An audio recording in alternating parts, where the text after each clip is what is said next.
one. Hey, rookies, welcome to week six. We still have two 4-0 teams. More upsets in week five. Chiefs and Vikings are the remaining 5-0 teams. I went 6-7 straight up, but my free pick hit again. So I'm 4-1 on the year. And I gave you a gift if you checked out the site with my premium picks, and those hit at a 6-2. So that was a gift to you all. I may do that again just because my straight up picks have been so bad. Overall, my premium picks 23, 8, and 3 through the first 5 weeks. A nice payday. Jeff, how was your week five performance? Week five was good. I was 9-3 against the spread, 8-5 straight up. So for the year, I've had 2 weeks that kind of draw me down to right at that 54% winning percentage against the spread. And in my premium picks, I'm right around 58% because I did have one bad week there, but doing well, definitely positive, making money and feeling pretty good about a couple of the games this week. Yeah, feeling pretty good. Good performance so far for the rookies that are taking advantage. We're up on X, Instagram, and TikTok, and we'll be putting out short content here. So check us out. You can get our free picks at rookiesbeatbookies.com.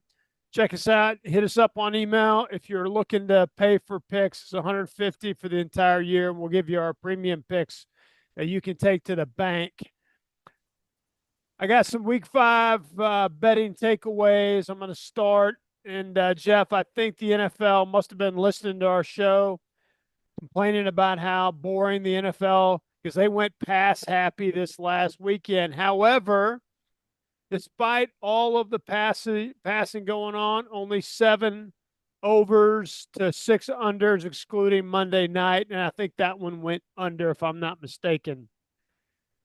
So I don't know how much they're going to be able to keep this up with the league. You know, it's not a passing league anymore. It's kind of a defense run league.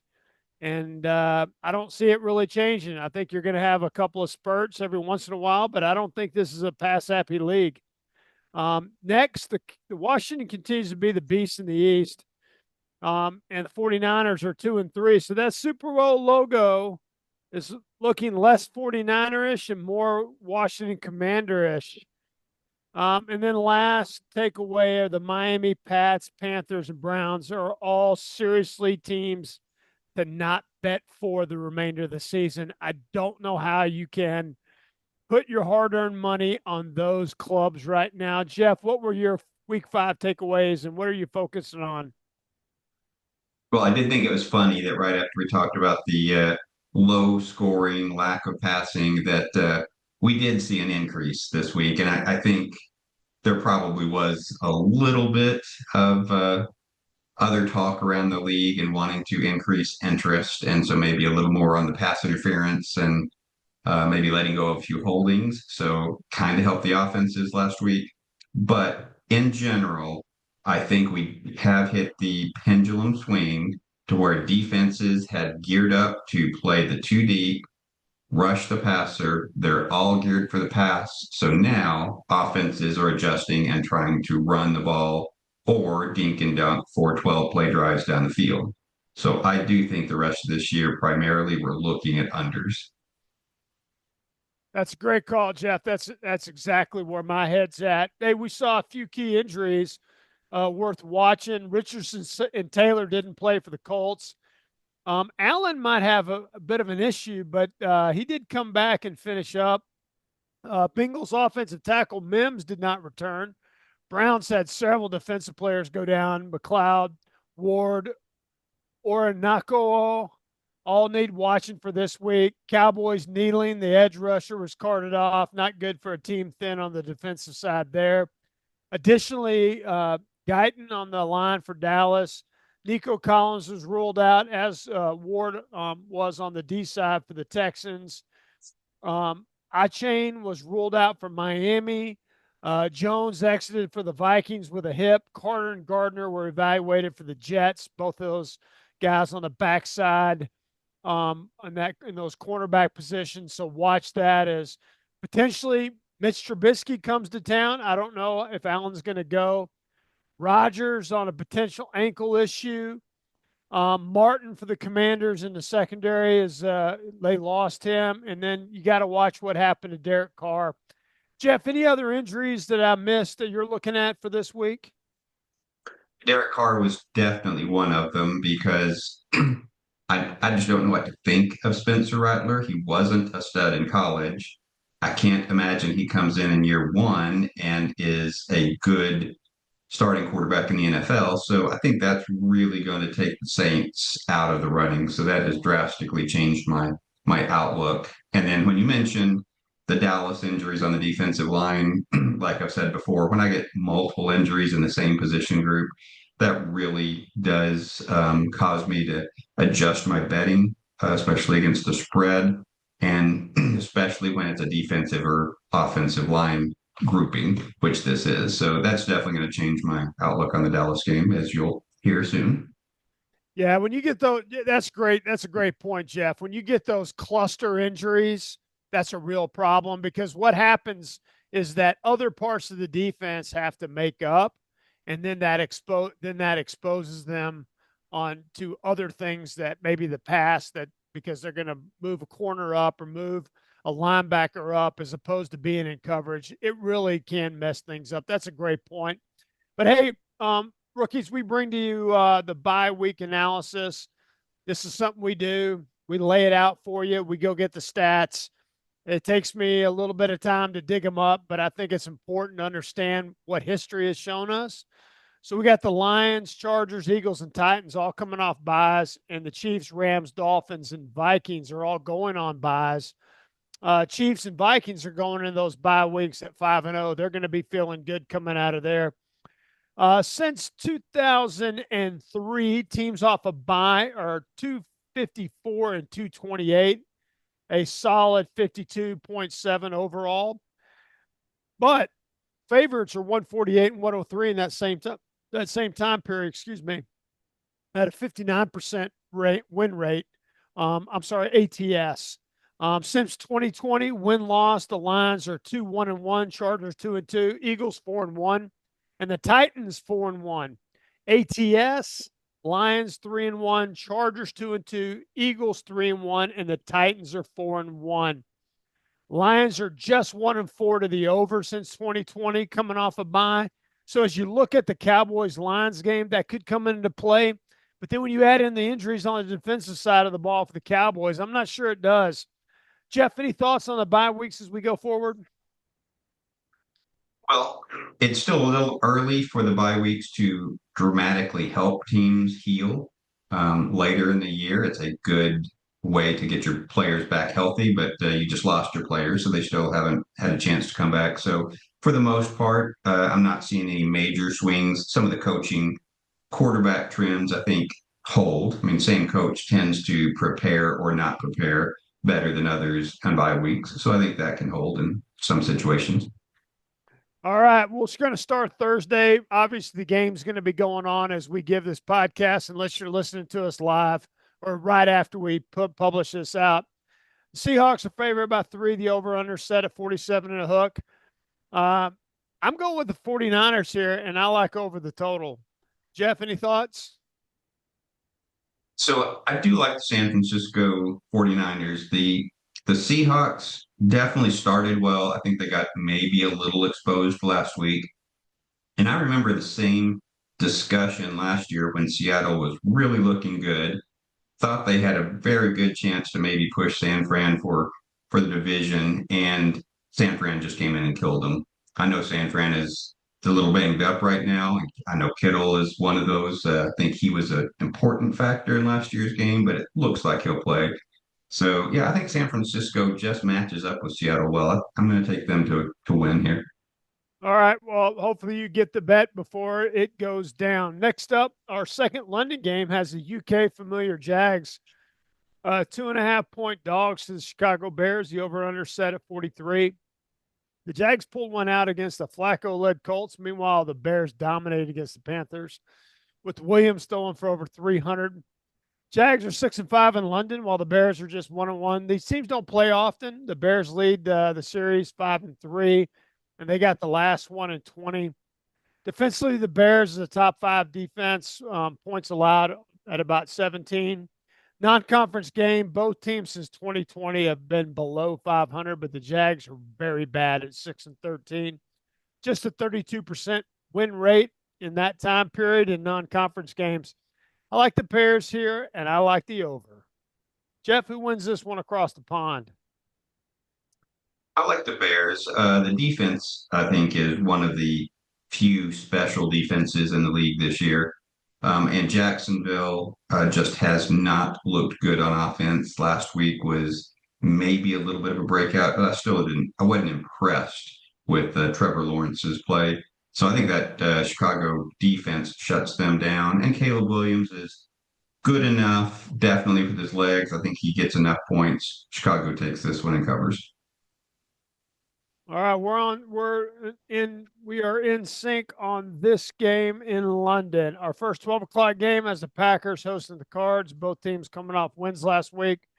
Murray had a complete game in the air and on the ground. The Cards D came up big, forcing 3 turnovers and getting to Purdy twice. That was a big win.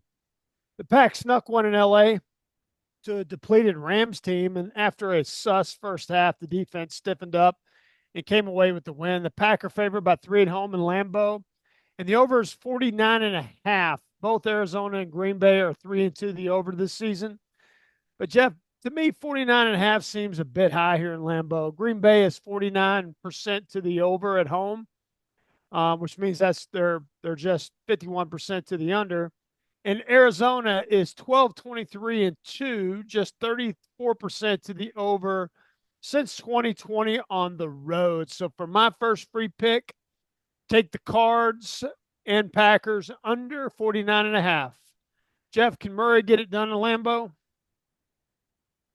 Well, I don't think he will get it done straight up. This is one of my split bets where straight up and against the spread differ.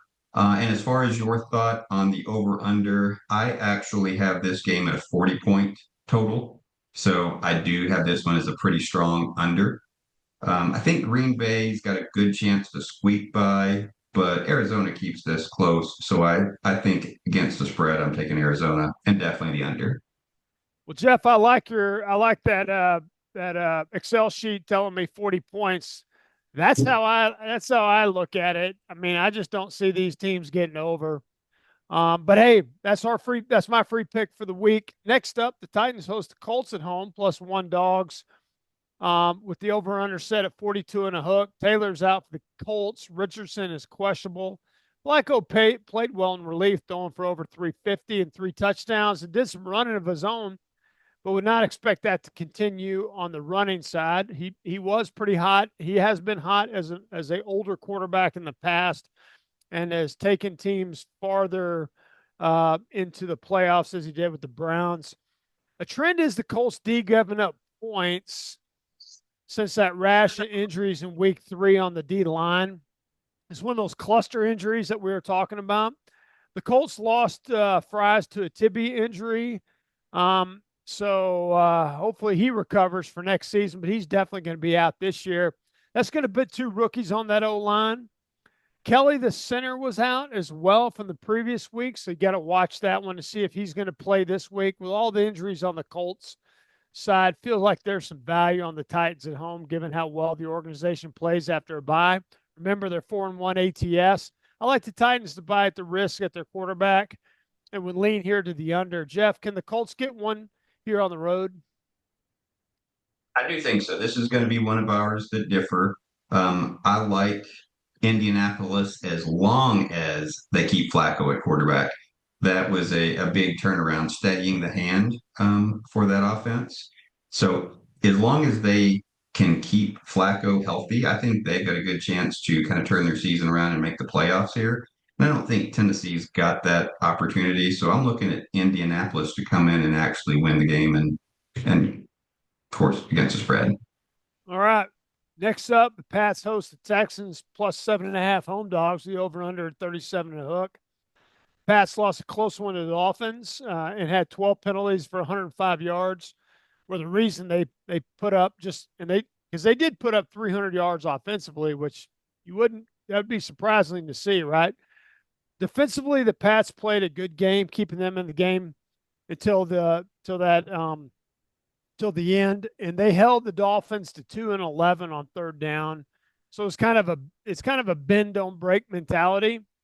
Both these teams are 1-3-1 ATS, so this is a straight crapshoot at -7. The Texans played well, but lost Nico Collins again for the season. Well, I don't know if it'll be for the season, but he's definitely be out this week. And not sure if they're going to get Mixon back or not. The Pats lead this series 11-3 and got the last one in 2021 and have not lost to the Texans at home ever in the history of the matchup. So that's kind of an interesting stat to think about. Those 7 points look a lot when you look at the history of this matchup, and enough for me to stay away as the Texans are a strong football team and the Packs are a weak one, but somehow history tells me to stay away from the spread here and would lean to the under. I am going to go with the Texans straight up. Jeff, who do you like here in Foxborough? It's very similar to my thought. So definitely think New England's going to focus on the run. Houston's got a pass rush that will just dominate them and get this thing out of touch if they don't. But if as long as New England focuses on the run, tries to keep it close into the fourth quarter, I think they can. I think Houston pulls this out, but with some injuries on offense, Houston hasn't quite clicked yet this year like they did last year. So they'll keep it close, win in the end, but Houston wins, New England covers. Yep. I'm seeing the same way, Jeff. Next up, the Saints host the Bucks in the Big Easy, favored by 2.5, and the over/under set at 45 and a hook. The Bucks are 8-4-1 with rest advantage since 2020, and the Saints are just 5-7 in that same time period with rest disadvantage. The offense for both teams has looked good at times and cold at times. Given the rivalry and the importance of this NFC South crown, this is an important one here.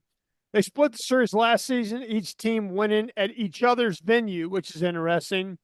The Bucks took a beating last week with right tackle Gadaki and the slot receiver McMillan and special teams Palmer out, as well as some issues with Cansey and Whitefield on the defensive side. Injuries are mounting up for the Bucks team, and the youth will need to step up. Two good offenses. New Orleans at number one scoring at 31 a game, and the Bucks at ninth in scoring at 25. I would normally like the over here in this spot with these defensive injuries, but I'm not so sure. They tend to play these games pretty close, Jeff. The Saints' woes at offensive line with two centers out has me concerned. And with Carr out, I just don't like. I don't know what we're going to get with the backup, with the rookie backup quarterback. I kind of like the Bucks here at 2.5 and would lead under the total. Jeff, who gets it done in this NFC South clash? The injury to Derek Carr really pushed this one over for me. Normally, this would be a New Orleans win and cover. And normally, I would think my spreadsheet would say we're right on in line with the total. But when you couple the injuries on the offensive line for New Orleans with going with a rookie starting quarterback that really wasn't special in college, he's got good skills, how they recruited, but he was never special. So I just don't think he comes in right away and is any good. So I think you're going to see them be more careful with the rookie. I think playing in New Orleans with Tampa Bay's injuries on offense, Tampa Bay's defense probably does a pretty good job of handling um, the pass rush, at least on Baker Mayfield. So I think both teams are going to be a little low scoring.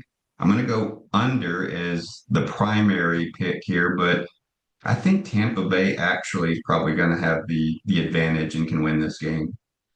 I like that under, Jeff. That's what I saw too. And I'm thinking the money's going to come in. The public money's probably going to come in on the over with how good these offenses are. But I think the play here is the under. I like it.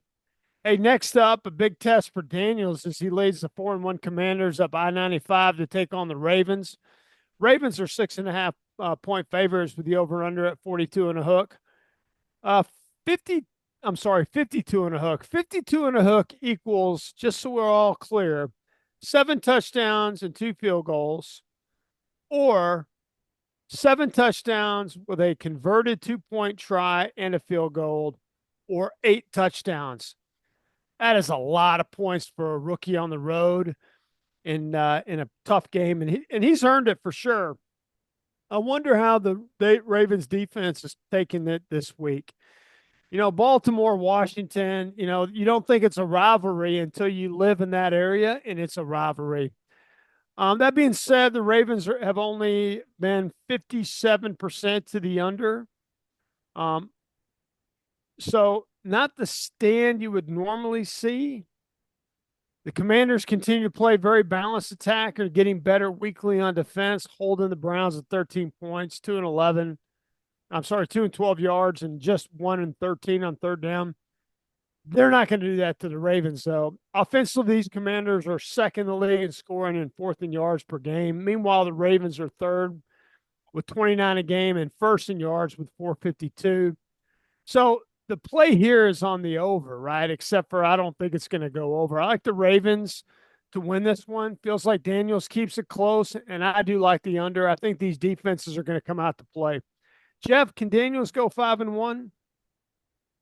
I don't think so. I think this will be, well, it'll be by far the toughest competition they've played, but I think it will be a different type of competition too, because I don't think they get a big lead and feel comfortable. So that's going to be a very different feeling for the rookie quarterback, not having a big lead in a comfort zone. I have this coming in at 48 points, so I don't think it's outlandish. I don't think I'll go heavy on the under, but I do think Baltimore wins this, and I have them winning by 6.25 points. So I would be very hesitant to bet the spread. I'm just taking this one straight up. Yep. Next up, Browns travel to Philly. Road Dogs plus 8.5. The over under at 43 and a hook. The Eagles are good, both win loss and ATS since a bye. After a bye since 2020. Expect that to continue against a Browns team that's just having problems all over the place. I'm staying away because I can see the Browns try to break out here. If they can figure out how to run the ball, maybe their offense starts to work. Additionally, the team lost significant players to injuries against the Commanders. I don't know. 8.5 is a lot of points. Jeff, any value here at all? I'm staying away. I'm very leery of this game. I think Cleveland is just done. I think they need to blow it up and start over.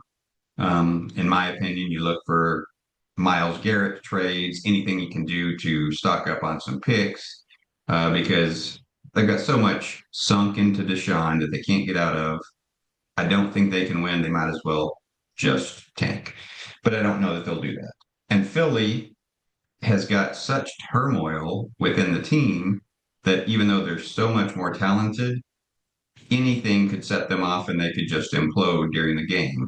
So I'm not going to bet this one because it could turn, but if I were looking just statistically, I would say that Philly should win this by about 6 points. So Philly straight up for sure. Cleveland's right on the edge.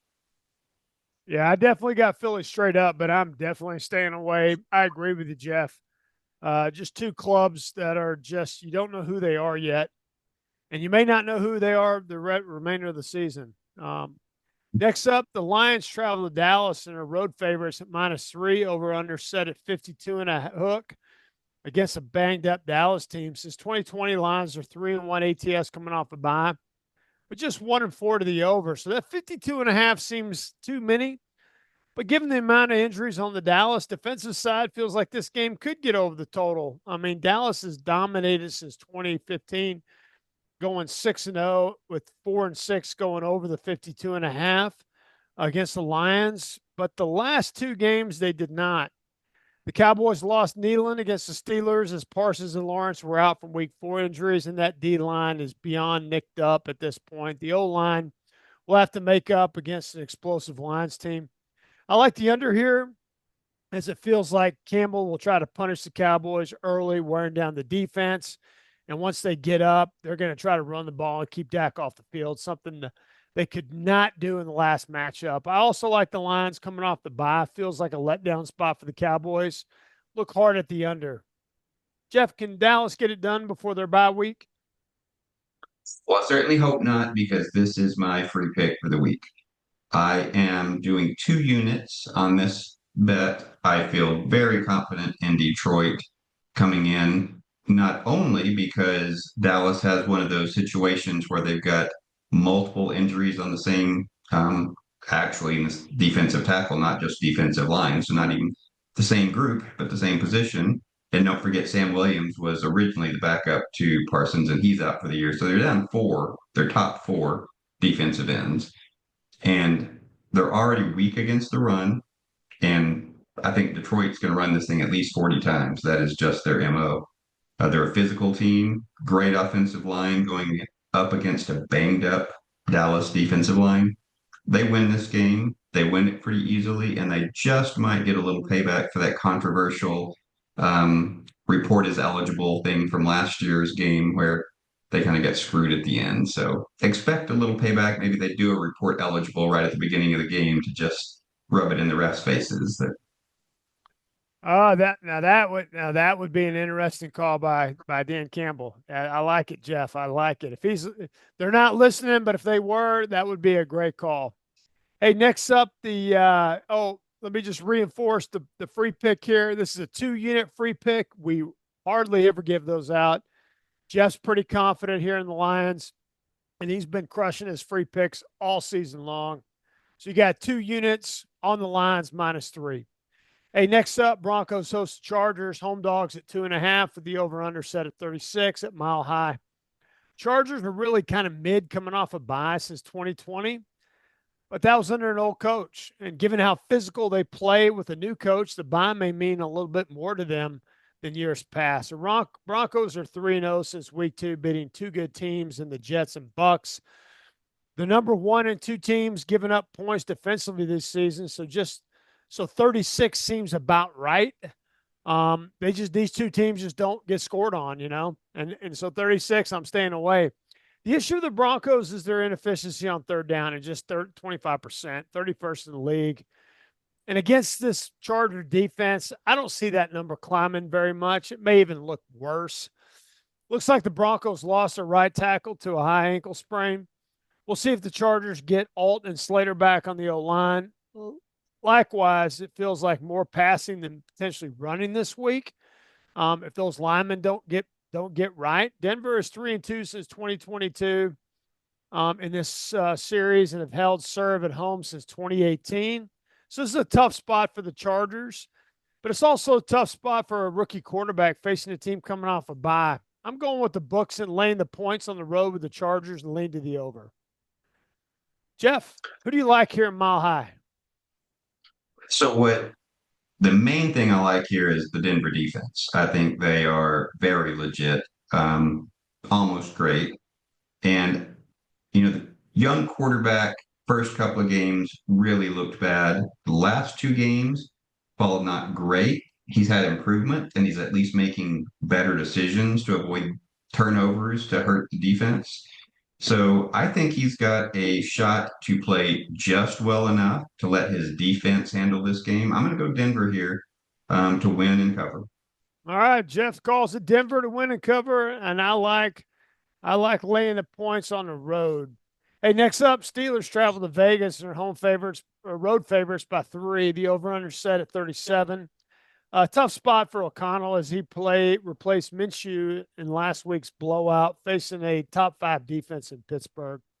The D collapsed last week, giving up 14 points in the fourth quarter with a late touchdown to lose at home to the Cowboys.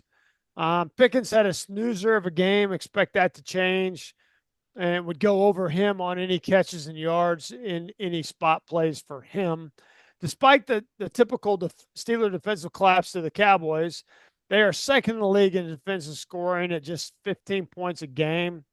And they do turn the ball over, which I expect to continue here with O'Connell.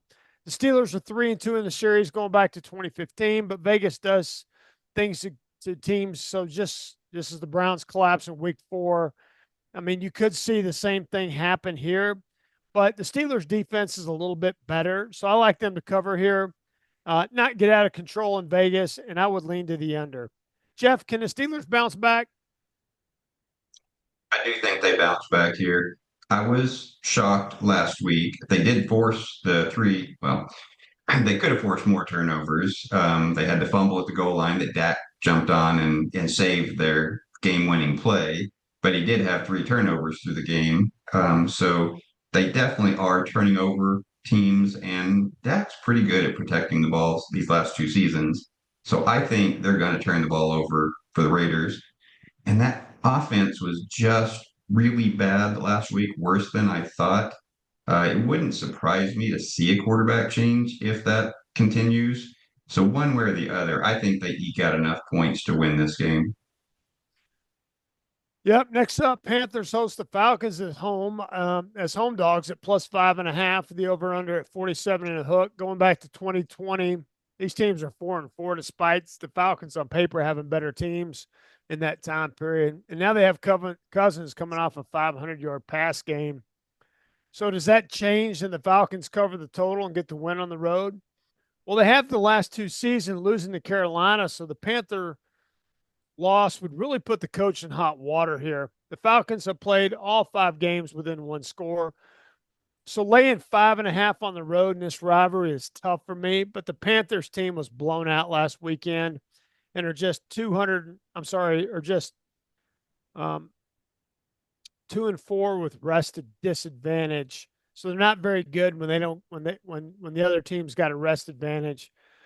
The Falcons are 5-3 ATS and win loss since 2020 with rest advantage. Public money is 95% as of Tuesday on the Falcons, so feels like this game is something to stay away from. I'm going to lean to the Falcons to win, and I would go under the total here, but I feel like this may be a trap game, and the Panthers either win it or keep it close. Jeff, can the Panthers right the ship this season? So I don't think they right the ship winning. Atlanta's a better team. And contrary to my previous year's comments, Kirk Cousins has been kind of clutch this year, even in prime time. So I'm not going to go with my normal prime time Kirk Cousins logic. But I'm seeing them only winning by a field goal. So I'm not comfortable with the spread. So I'm going to go straight up Atlanta. I'm staying away from the points here. Yeah, it's just tough to bet these teams that are really bad. The Browns and Panthers and Dolphins and Pats are just tough to bet against or for because you never know when they're going to come back and play tough one week. A Sunday night, the Giants host the struggling Bengals. They're home dogs at 3.5. The over-unders at 48 and a hook. The Giants rebounded with a nice win at Seattle after the loss to Dallas and are looking to even up their record to 3-3 with Neighbors potentially coming back.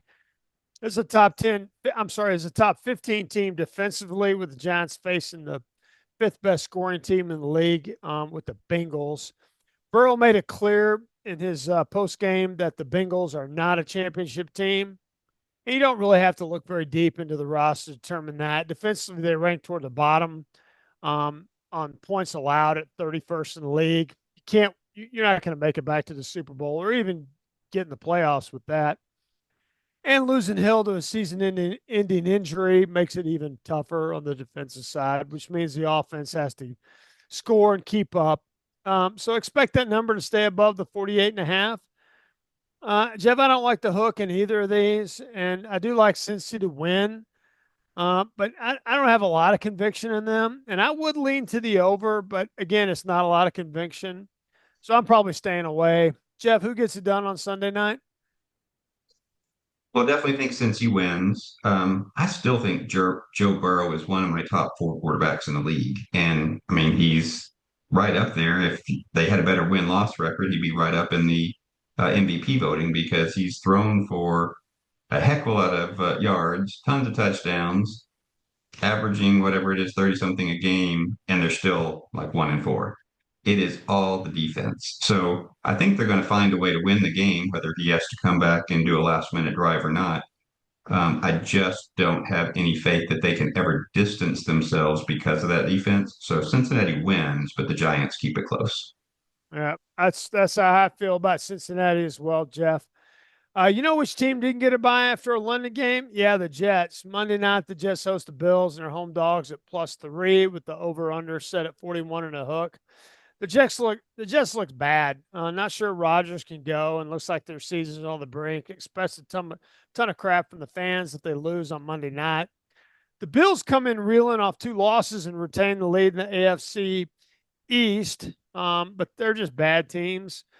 The Bills are 6-2 since 2020, but losing the last 2 games in New York the last 2 years. The game is similar to Sunday night game, with the teams facing strengths to the other team's weakness. Along with Rodgers being banged up, right tackle Moses went out during the Vikings. If he can't play, that impacts the Jets' ability to run the ball, which hasn't been great, and the ability to protect Rodgers if he can play, which hasn't been great. Likely with why the money is pouring in on Buffalo, despite the fact that Josh Allen is kind of banged up. Shakir's banged up, and they got some defensive players out. Rap Oliver Johnson and Johnson. Also, watch Allen closely as his potential head injury in the Texas game. I kind of like the Jets with the bounce back, though. With points at home, I mean, 3 points at home and a Jets coach bounce back. And I would kind of lean to the under. But I don't like this game, Jeff. Jeff, who gets it done on Monday night? Well, my spreadsheet is right even with the straight up, and I would take the Jets with points. But with the coaching change, there is often a kind of a motivating factor. Teams sometimes will rally, so that kind of scares me to not go with the Jets. And the other thing about Rodgers, he's going to work the short passing game. So even without the right tackle, he's probably going to avoid the pass rush, just getting rid of the ball quickly. It is a tough one for me, and I'm not real confident, but I'm going to go Jets to win, and obviously against the spread. Yeah, that's a big call. But hey, before we get into our straight up picks, rookies, we got 8 home dogs this week. And not sure that many road favorites are going to be able to pull it out in in 1 week.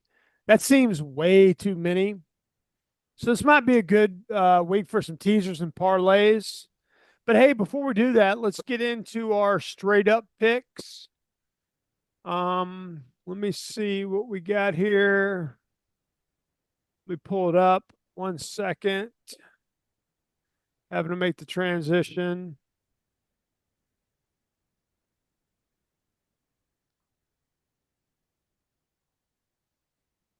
All right, Jeff. I got the 49ers over the Seahawks. So I've got the 49ers as well. Very close game though. Yep. I got straight up. I got the Bears over the Jags. This is a tough one for me because I almost went Jags. I've got the Bears here.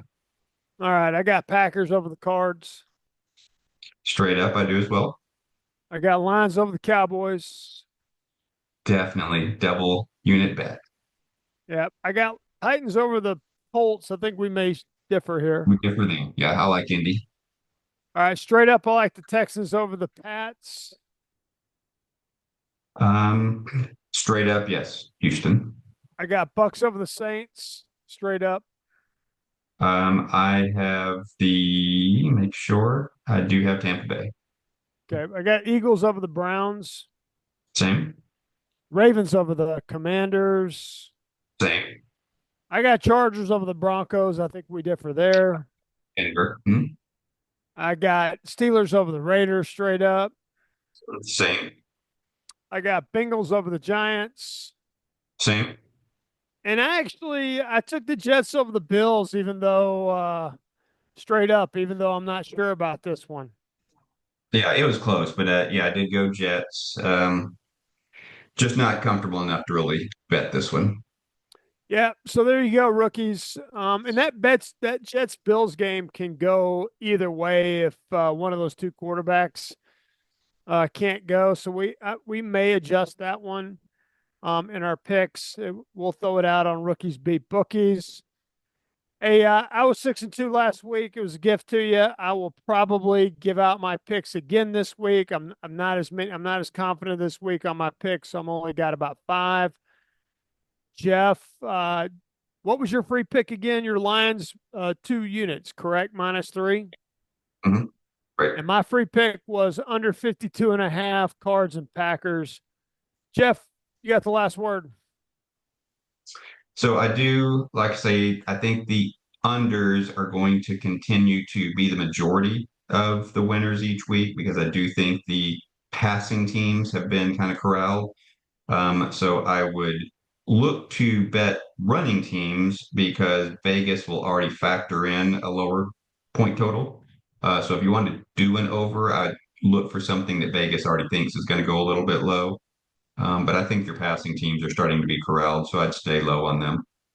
Yeah, that's a great point. And that Broncos Chargers game may go over just because of what you just said. Because the Chargers are a great running club, and that number got down to 36, so that might be the time to take the Broncos and Chargers over. Great idea, Jeff. Hey, rookies, good luck, and we'll see you next week.